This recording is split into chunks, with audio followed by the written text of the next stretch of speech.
तर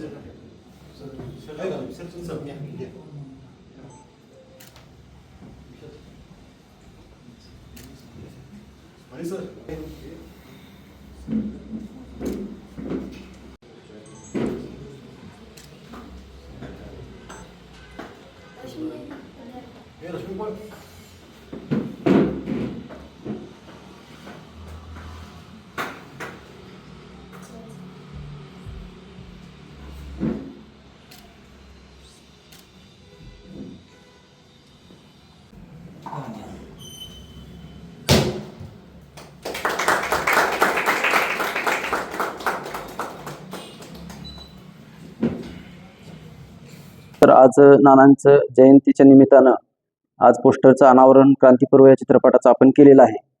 आणि खरंच अभिमान वाटतो की क्रांतिसिंह नानांच्या जीवनावर किंवा पत्री सरकारमध्ये ज्या ज्ञात आणि अज्ञात असे असंख्य क्रांतिकारक आहेत त्यांना घेऊन आपण किंवा त्यांचा इतिहास आपण चित्रपटाच्या माध्यमातून मांडतोय, याचा खरं तर अभिमान वाटतोय. आणि लवकरच चित्रपट आपल्या जवळच्या चित्रपटगृहामध्ये येईल, सगळ्यांनी पाहावा आणि सपोर्ट करावा. नमस्कार, मी अनिल रामाडे. या चित्रपटात मी क्रांतिसिंह नाना पाटलांची भूमिका करतो. ही भूमिका करणं म्हणजे सोपी गोष्ट नाही. त्यासाठी खूप अभ्यास पण करावा लागला, वाचन केलं. जे डिरेक्टर आहेत मनीष सर, त्यांच्यावर बसून वाचन केलं, स्क्रिप्टचं वाचन केलं. आणि मनीष सरांचंच खूप सहकार्य आहे, त्यांनीच माझ्याकडे काही काम काढून घेतलंय. आणि नाना जगणं म्हणजे ते एवढं सोपं नाही, आणि नाना 2.5 तासामध्ये दाखवणं हे बी सोपं नाही.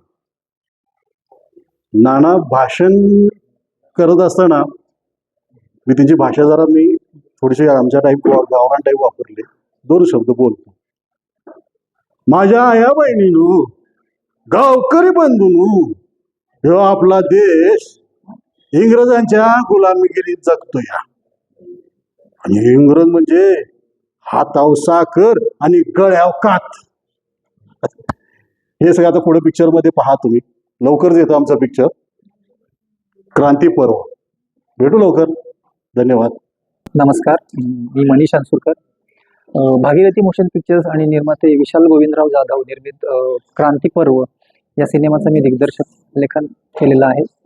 हा चित्रपट तुमच्या समोर जो येत आहे तो सातारा जिल्ह्यात क्रांतिसिंह नाना पाटलांनी जी प्रतिसरकारची चळवळ उभी केली होती त्या चळवळीच्या धगधगत्या इतिहासावर आधारित क्रांती पर्व नावाचा चित्रपट आहे. आणि हा जास्तीत जास्त ग्रामीण भागातल्या लोकांपर्यंत पोहोचावा याच्यासाठी आमची तळमळ आहे. तर तुम्ही सर्वांनी या चित्रपटाला लवकरात लवकर तुमच्या पुढे येऊ घातलेला आहे. तर तुम्ही सर्वांनी या चित्रपटाला जास्तीत जास्त प्रतिसाद द्यावा ही विनंती. नमस्कार, माझं नाव रश्मी साळवी आणि क्रांती पर्व या सिनेमामध्ये मी राजमती भिरनाळे पाटील हे कॅरेक्टर केलेलं आहे. पहिल्यांदा तर जेव्हा या सिनेमाबद्दल मला विचारलं आणि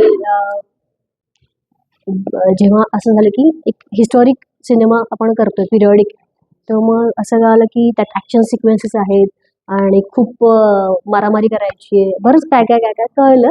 तेव्हा खूप खुश झाले होते खरं की काहीतरी वेगळं आपल्याला करायला मिळणार आहे. चला, या धाटणीचं आधी काही केलं नाही आणि असं कॅरेक्टर आपल्याला करायला मिळतं. पण ॲक्च्युली जेव्हा हे कॅरेक्टर समजून घेण्यासाठी मग पुस्तक वाचलं, मनीष अंसुरकर जे आमचे दिग्दर्शक आहेत त्यांची प्रचंड मदत झाली या सगळ्या प्रवासामध्ये. आणि जेव्हा असं वाटलं की आपण इतिहासामध्ये फक्त बघितलेलं वाचलं होतं ते आपण खरं तर जेव्हा सादर करतोय पडद्यावरती तर तेव्हा खूप अभिमान वाटला. आणि मला असं वाटतं की हीच भावना आमच्या सगळ्या टीमची पण असणार आहे. सो हा सिनेमा प्रत्येकाने जेव्हा रिलीज होईल, रिलीजची तारीख पण आम्ही लवकर डिक्लेअर करू.